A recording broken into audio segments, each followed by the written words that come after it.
Aujourd'hui, cette vidéo va être consacrée à quoi? Aux relations toxiques.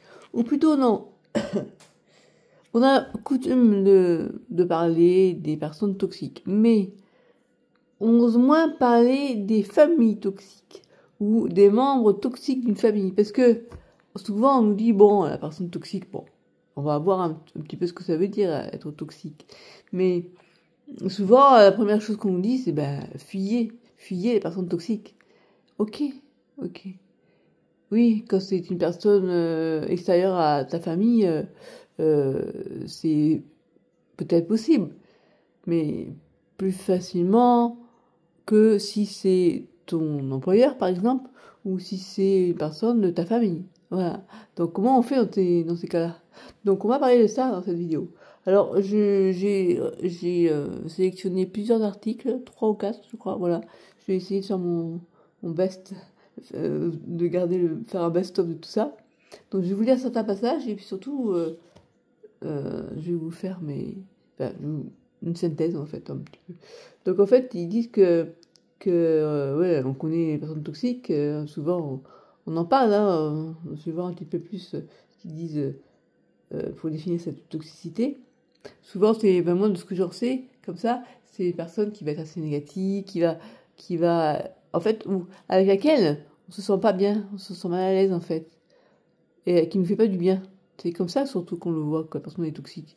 Et, et une personne toxique, euh, est-ce qu'une personne toxique pour moi va l'être pour quelqu'un d'autre?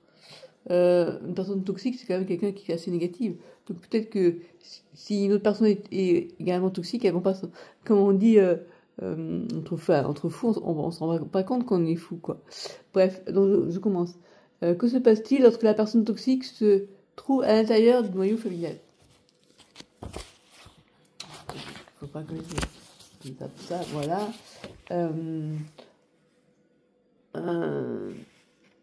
Aujourd'hui, nous parlons de ce problème. Alors, depuis l'enfant, nous sommes la plupart du temps conditionnés à nous sentir reconnaissants envers la famille que nous avons. Ce qui nous amène à penser qu'il n'est pas permis de dire non.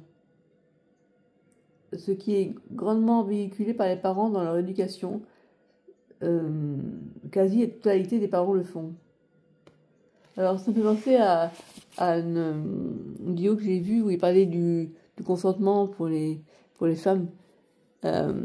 Et il y en a une qui disait qu'il faudrait finalement apprendre aux femmes dès tout petit à savoir dire non, à apprendre à dire non. Parce qu'on a tendance, hein, moi dans l'éducation que j'ai reçue à l'époque, et on voulait avoir une enfant docile en fait. Voir ma mère, elle me disait toujours, je veux pas vous fassiez de caprices, je veux pas avoir honte de vous en public, quoi. Donc, pas de caprice. Et alors que de nos jours, ce qu'elle appelait un caprice, finalement, c'était un enfant spontané qui va courir, qui va faire un peu de bruit, mais qui va être lui-même, quoi. Alors, bien sûr, il faut mettre des limites, je suis d'accord, mais entre ça et ça, bon. Et donc, elle était très à cheval sur pas de me faites pas, comment dire, restez calme en fait. Donc, comme je suis la seule j'étais la seule fille, j'ai un grand frère et un petit frère, et elle a tendance avec moi à être très, très ferme, encore plus parce que j'étais une fille, je pense. Et donc, dans le reportage que je voyais, la personne disait, moi, mes enfants, je leur apprends à savoir dire non. Si je leur achète un vêtement qui leur plaît pas, ils peuvent me dire non, ça me plaît pas, je vais pas le mettre. Ou bien, je leur propose à manger, ils veulent pas manger, ils disent non, j'en veux pas, j'ai pas faim. Alors que moi, c'était, finis ton assiette, pense au petit Esquimau qui meurt de faim, j'ai fait ça avec amour, faut que tu manges, voilà, j'avais pas le choix, en fait. Et donc, on m'a pas appris à dire non. Et finalement, c'est pas bon comment dire, euh, euh, voilà, en ce sens-là, on peut être un parent toxique si ça doit pas être facile. Je fais pas. Alors déjà, je dois pas un petit aparté. Mon but, c'est pas de critiquer les parents, pas de critiquer non plus les parents, les personnes toxiques. J'ai envie de dire souvent, mais je sais pas si c'est souvent, mais en tout cas, certaines personnes sont toxiques sans le vouloir. Et même parmi les personnes qu'on peut dire toxiques, elles sont pas non plus que toxiques. Il y en a aussi qui peuvent être des personnes toxiques et à d'autres côté être très, très charmantes. Voilà. Et, et donc c'est pas un sujet facile, surtout quand on a une personne toxique dans sa famille. Donc tout ça pour dire que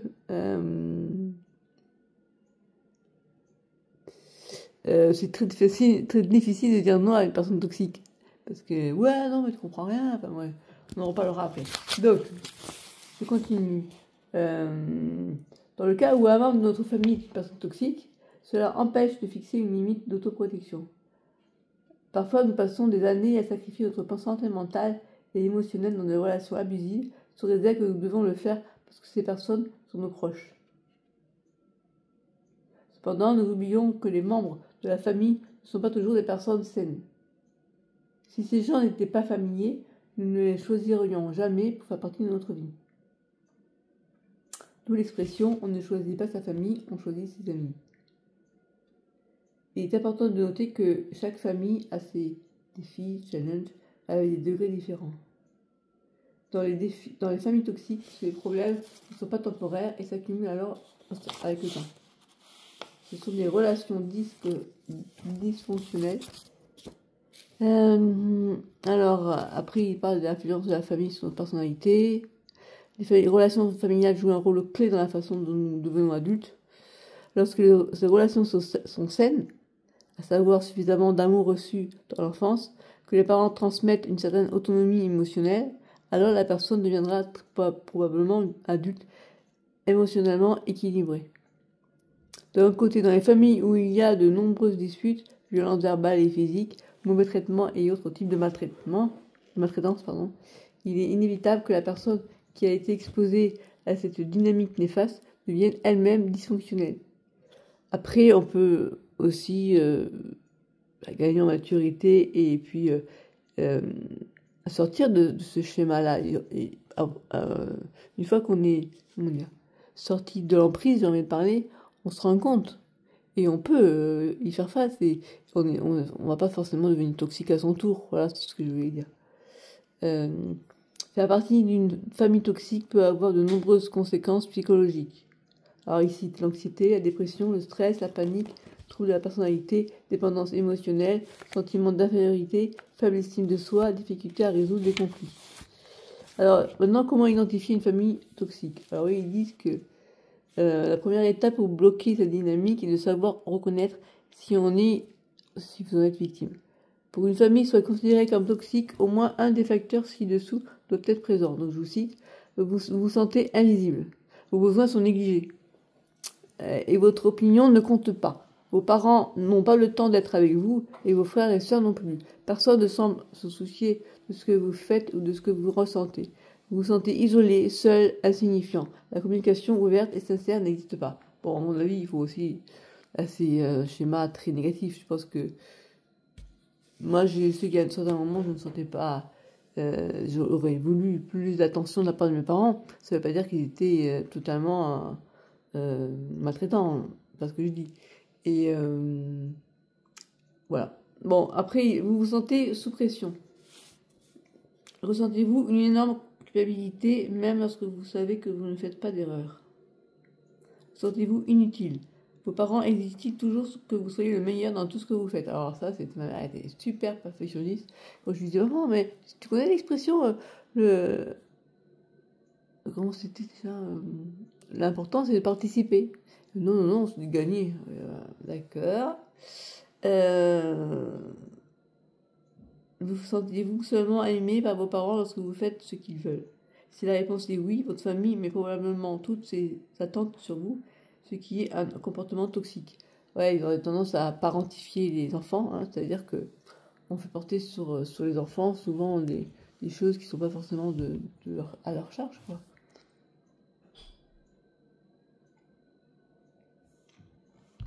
Vous vous sentez incompris et rejeté. Vous avez peut-être essayé de parler à vos parents ou d'améliorer la relation, mais sans succès. Personne dans votre famille ne semble vous comprendre. Vos sentiments sont rejetés et rien de ce qui vous arrive n'est considéré comme important. Ils n'ont aucune empathie envers vous. C'est dur ça. Votre valeur dépend de ce que vous pouvez donner. Si les membres de votre famille ne vous aiment que lorsqu'ils vous demandent quelque chose, c'est ainsi qu'ils essaient potentiellement de vous manipuler. Que ce soit consciemment ou inconsciemment, parfois, ces personnes ne sont pas conscientes des comportements qu'ils peuvent avoir, donc des résultats que cela peut donner. La manipulation peut également se produire par le chantage émotionnel ou affectif. Vous vous sentez dépassé lorsque vous êtes avec eux. L'un des moyens les plus simples de détecter la présence d'une personne toxique dans votre vie est de remarquer ce que nous ressentons après avoir été avec cette personne. Si dans chacune de ces rencontres, vous vous sentez triste, découragé, rabaissé et sans énergie, il est très probable qu'il s'agisse d'une relation toxique. Encore une fois, je vous dis, souvent dans les familles, il y a des moments où on peut se sentir comme ça. Une petite parole baissante, un petit pic. Mais il y a aussi, même dans les relations, dans les familles toxiques, on est quand même content de voir sa mère, son père, son frère, sa soeur, je sais pas. Après, il y a des degrés dans la toxicité aussi. Hein. Les conflits sont constants. Une caractéristique très courante dans les familles toxiques est l'intensité et la fréquence des conflits. Ce n'est pas dans un environnement sain et calme où les gens se respectent et savent communiquer. Il y a même des épisodes de violence verbale et ou d'agression physique. Bon, c'est vraiment un cas extrême. Hein. Et je prends un peu de l'eau.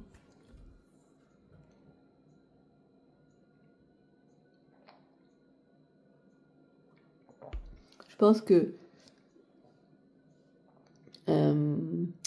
quand on vit dans une famille toxique, on rêve de avoir des relations saines avec ses parents, avec ses proches.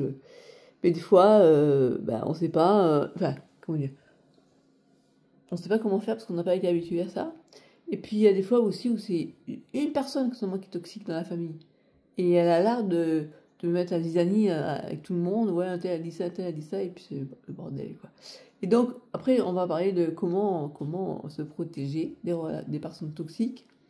Et voilà, et alors que ce sont des personnes qui sont, donc, étant au sein de notre famille, en fait, par rapport aux personnes extérieures à notre famille, on peut pas les virer. Enfin, ça peut arriver. Moi, je vois mon frère, mon petit frère, il a viré il ne veut plus voir mon grand frère. Mais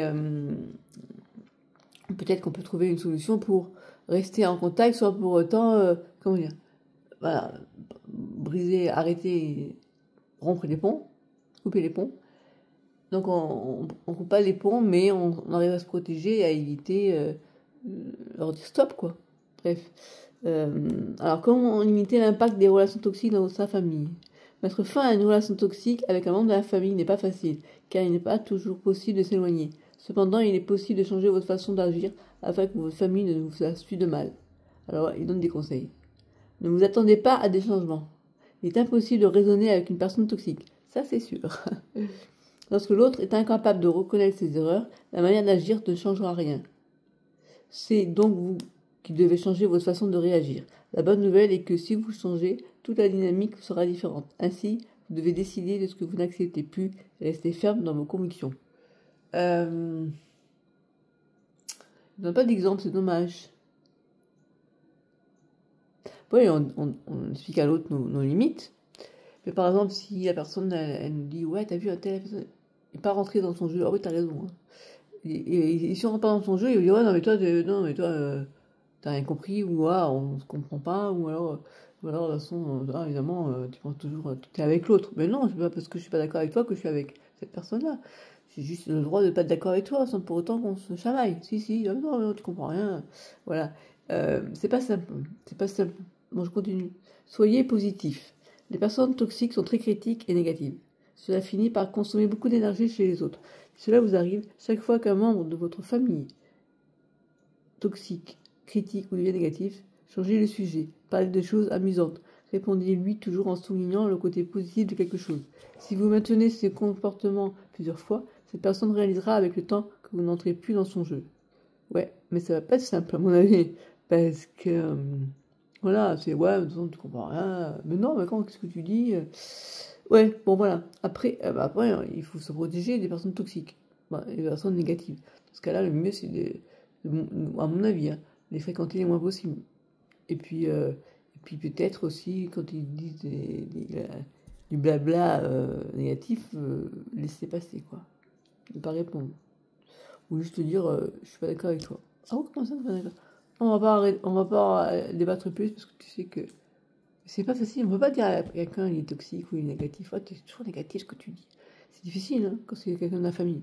Bref, je continue. Travaillez votre estime. Détectez les messages d'autodestruction que cette personne toxique vous lance constamment. Tu es inutile, tu ne sais pas bien faire, quoi que ce soit, tu ne reconnais pas ce que j'ai fait pour toi. Et remettez en question leur véracité. Souvent, nous ne réalisons pas ce que nous pensons et le croyons simplement. Vous devez être vigilant à ce stade et commencer à reconnaître votre valeur, vos qualités et ainsi commencer à augmenter votre estime. Je crois surtout qu'il faut, voilà, ça rentre là et ça sort de là et pas vous remettre en question. Enfin, on peut se remettre en question, bien sûr, en discuter, mais si la personne est de mauvaise foi, ça sert à rien, je pense. Et il ne faut pas que ça nous blesse notre amour propre et l'estime, voilà, on sait ce qu'on vaut, l'autre ne doit pas nous rabaisser, il ne faut pas se laisser rabaisser en fait. Évitez la dépendance émotionnelle. En améliorant votre estime, il vous sera possible de réduire la dépendance émotionnelle qui se produit habituellement dans ce type de relation et vous apprendrez à prendre vos propres décisions. Cela vous amènera à assumer le rôle d'un adulte responsable de son propre chemin et les étapes à suivre pour atteindre le bien-être.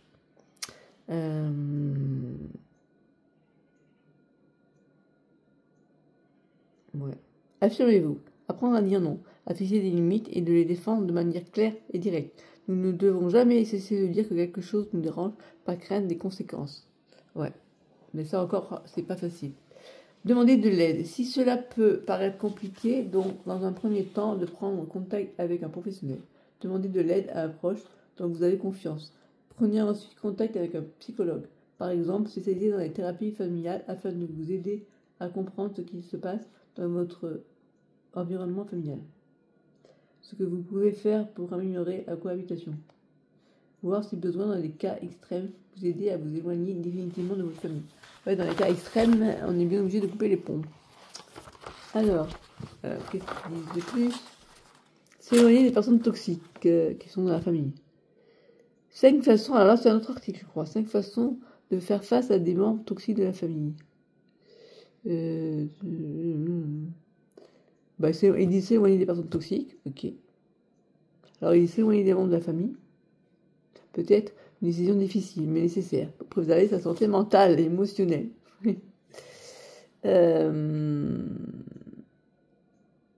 Parfois, les relations familiales peuvent devenir toxiques en raison de comportements abusifs, de manipulation ou de dynamiques dysfonctionnelles. Dans de tels cas, il est important de se rappeler que prendre soin de soi est une priorité. Cela peut signifier établir des limites claires, se distancer émotionnellement ou même couper les liens si cela s'avère être la meilleure option. Bien que cela puisse être douloureux et susciter des sentiments de culpabilité, vous avez être conscient. Vous avez être conscient, c'est pas français ça. Donc il dit s'éloigner des gens toxiques. Ignorer une personne toxique. Ok, comment on fait? Si vous ne pouvez pas éviter complètement cette personne, apprenez à ne pas réagir à ses provocations ou à ses comportements négatifs. Restez calme, assertif et concentré sur vos propres besoins et limites. Ne vous sentez pas obligé de répondre à chaque commentaire ou provocation. Parfois, en ne donnant pas de réponse, vous coupez court aux interactions toxiques pour protéger votre propre bien-être. Moi, je pense que il faut déstabiliser la personne en face, en fait. Répondre comme on n'en a jamais répondu avant. Par exemple, si la personne est toxique, et nous, on a tendance à... Moi, je sais que je ne supporte pas les gens de mauvaise foi. Donc, la personne qui me dit quelque chose et je sais qu'elle raconte des conneries, j'ai envie de lui démontrer le contraire. Mais des fois, il vaut mieux laisser dire et puis simplement formuler le message qu'on n'est pas d'accord avec elle. Mais que bon, elle continue à penser ce qu'elle veut, on s'en fout. Et finalement, ouais, l'ignorer, ça veut dire laisser parler et lui dire, écoute, ou alors, laisser parler un peu, puis après lui dire tout de suite, stop, arrête de cracher ton venin, moi je veux pas entendre tout ce que, ça m'intéresse pas ce que tu me dis en fait. Alors comment ça reste pas? Oh, non, je parle pas à toi, je parle à... Moi, je me souviens, ma mère, quand je lui disais, maman, mais je fais une diète médiatique, donc j'ai pas envie que tu me racontes les potins de la télé que tu peux avoir, les potins d'actualité que tu peux entendre à la télé. Mais quand même, Christelle, tu dois t'informer, t'inquiète, maman. Quand je sais quelque chose de grave, je le saurai, de toute façon, ça par toi, mais bon. Et elle était là, ouais, non, mais je veux parler. Ma mère, elle voulait tout le temps parler pendant les repas, et moi, je voulais être tranquille, quoi. Et bon, je lui ai parlé un petit peu, mais pas non plus. Elle était là, ouais, je comprends, t'as vu, c'est passé ça et ça. Et puis, à un moment donné, je lui dis, maman, tu me saoules. C'est dur déjà à sa mère qu'elle me saoule, mais bon, moi j'ai pas dû lui dire souvent, j'ai dû lui faire comprendre qu'elle me saoulait. Lui dire, maman, arrête, ça m'intéresse pas. Mais comment, ça m'intéresse pas? Puis comme elle voyait que je dis, non, mais j'ai le droit quand même. Bon, bah écoute, bouge-toi les oreilles, je parle à ton père. Et mon père, il se foutait aussi, quoi. Donc elle parlait toute seule, et moi, là, dans ce sens-là, elle est toxique, quoi, selon moi. Et dans ce cas-là, ce que je faisais, bah, même un jour, j'ai mis les boules de caisse pour tout vous dire. Maman, si tu m'entends. Bon, elle est décédée depuis, donc. Mais ouais, c'est fou, quoi. Et ben, ouais, c'est. Bon, bref, allez, on passe. Après, ils disent. Voilà, encore il y a d'autres articles. Alors, eux, le conseil, ils disent ne prenez pas les choses de façon trop personnelle. Revendiquez vos droits. Vous devez comprendre et appliquer les conséquences naturelles. Entourez-vous de personnes positives. Pardonnez, mais n'oubliez pas. Ça, c'est d'autres articles. Ça. Je vais pas voir. Ça fait quand même 20 minutes que je vous parle. Comment couper les ponts avec les gens toxiques? Comment se comporter avec une famille toxique? Attendez, parce que là, faut que je fasse comme ça, sinon je pense à vraiment syndical. Alors, comment couper les ponts? Attendez, je prends un petit peu d'eau.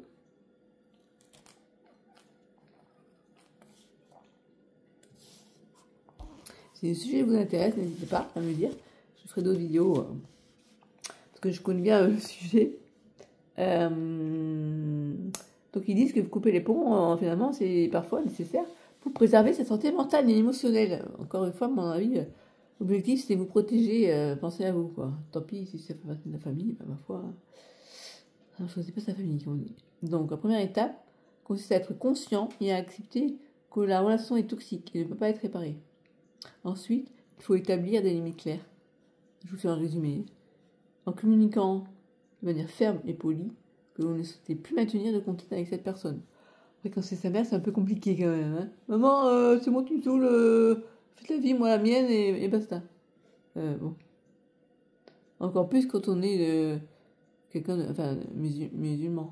Je pense que musulman, il faut que, je crois que c'est écrit dans le Coran qu'il faut qu'ils respectent les parents et tout. Et même si ils t'ont maltraité, enfant, tu leur dois respect, etc. Mais eux aussi, tu leur respect. C'est pas facile. Là, c'est encore autre chose. J'en parlerai peut-être un jour, mais bref. Alors, donc il faut établir des limites claires et très importantes en refusant de participer à des dynamiques dysfonctionnelles et à des comportements toxiques. Vous devez rester calme et assertif, ça veut dire quoi? Assertif dans vos interactions. Je vérifie ce que ça veut dire. En évitant les conflits inutiles, tout en exprimant fermement vos besoins. Donc, restez calme, mais exprimez-vous et imposez vos limites. J'en suis là. Limitez le temps passé avec les membres de la famille toxique. Cherchez du soutien. Cherchez. Restez entouré de personnes saines et positives dans votre vie. Ça va contrebalancer le côté toxique de la famille, quoi.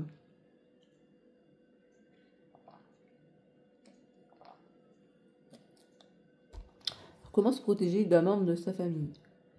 Il faut mettre, encore, il n'y a pas de la même chose, mettre en place des limites claires et préserver sa propre santé émotionnelle. Donc, pour cela, il faut limiter les interactions avec les membres, en évitant les sujets de conversation qui déclenchent des conflits ou des émotions négatives, et en se rappelant que vous n'êtes pas responsable de leur comportement ou de leurs émotions. Prendre du temps pour soi, pratiquer des activités qui procurent du bien-être, et chercher du soutien auprès des personnes saines. Alors là, après, il parle des signes d'une famille toxique. Contrôle, manipulation, critique constante, non-respect des limites personnelles, de blâme, manque de soutien émotionnel, conflit constant. Les membres de la famille toxique peuvent également manifester des comportements abusifs, tels que la violence physique ou verbale. Une famille toxique peut créer un environnement où l'estime de soi est constamment abaissée et où il est difficile de s'épanouir émotionnellement. Être conscient de ces signes est le premier pas vers la prise de décision pour protéger sa propre santé mentale et émotionnelle. Voilà. Écoutez, j'espère que vous avez des conseils. Après, là, ils disent les 7 signes pour reconnaître un parent toxique. Je vous en ai déjà parlé. Hein. Et ils disent vous êtes censé se critiquer. Le parent toxique ne peut pas prendre en compte vos émotions. En fait, le parent toxique est très égoïste. Hein. Ne recevez pas de tendresse de la part de vos parents. Vous avez grandi à travers la vision de vos parents. Ah oui, c'est-à-dire... lorsque l'enfant grandit à travers les opinions de ses parents et un comportement comme étant les repères à avoir. Après, on a parents toxiques, père ou mère ne s'excuse jamais. Moi, si elle s'excusait quand même, vous souffrez de la culpabilité. Les parents toxiques vont automatiser le fait que la faute est toujours l'enfant. Ah oui. Bon, après, les comportements...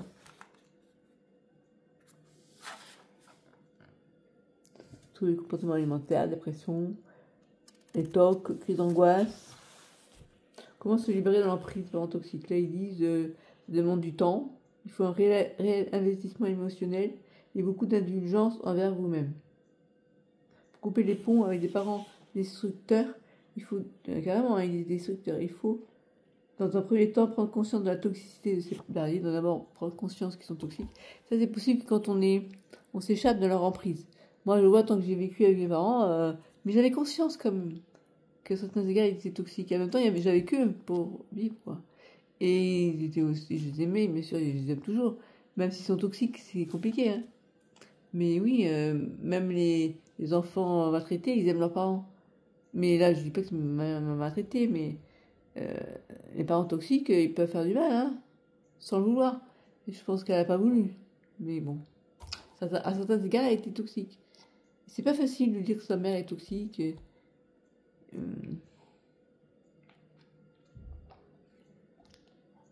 Quand j'essayais d'en parler à mon grand frère, il m'a fait le signe qu'il comprenait, alors qu'en fait, après il disait ouais, que ça, il dit que les parents sont toxiques. Je dis t'as rien compris, toi, t'as rien compris. Bref, allez. Donc d'abord, il faut prendre conscience de leur toxicité.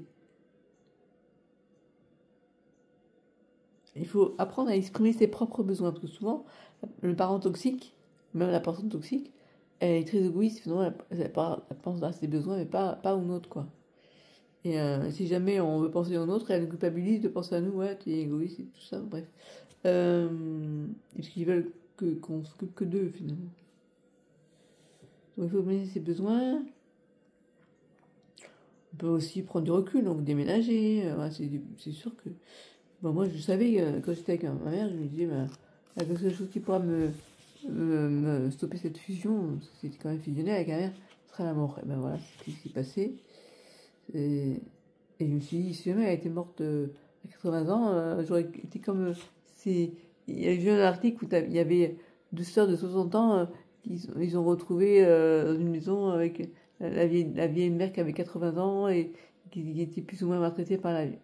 Mais attends, 60 ans quand même. Enfin bref, c'est des choses hallucinantes des fois. Et ce qu'on appelle l'emprise. Donc, prendre la distance, couper le contact avec vos parents toxiques peut être difficile. Voilà, il y aura peut-être la même chose. Hein. Si on n'arrive pas tout seul, il faut s'accompagner. Il faut pas perdre faut travailler sur son estime de soi. Après, là, il y a un article sur la famille dysfonctionnelle, le système familial où tout le monde est de mèche. Mais bon, après, je comprends pourquoi j'ai été abusée par mon grand-père et pourquoi mes parents n'ont pas su me protéger, parce que c'était dans une famille dysfonctionnelle. Et tout ça, tout se comprend quand on se rend compte qu'une famille dysfonctionnelle, les repères sont pas des bons, quoi. Et après, quand on devient adulte, c'est compliqué. Et finalement, après, on peut être malheureusement attiré après par des personnes toxiques, parce que c'est que ça qu'on a connu. Voilà, bon, bref, je vais m'arrêter là, ouais, presque une demi-heure que je vous parle. Écoutez, si ça vous intéresse, je pourrais essayer de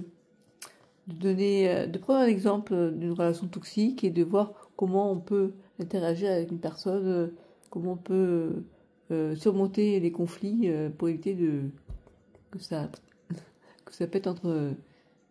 ouais. Garder son calme, parce que là il donne des conseils, mais entre les il faut faire ci, il faut faire ça, et puis qu'arriver c'est autre chose, quoi. Voilà, donc n'hésitez pas si ça vous intéresse, eh bien vous me dites. À bientôt.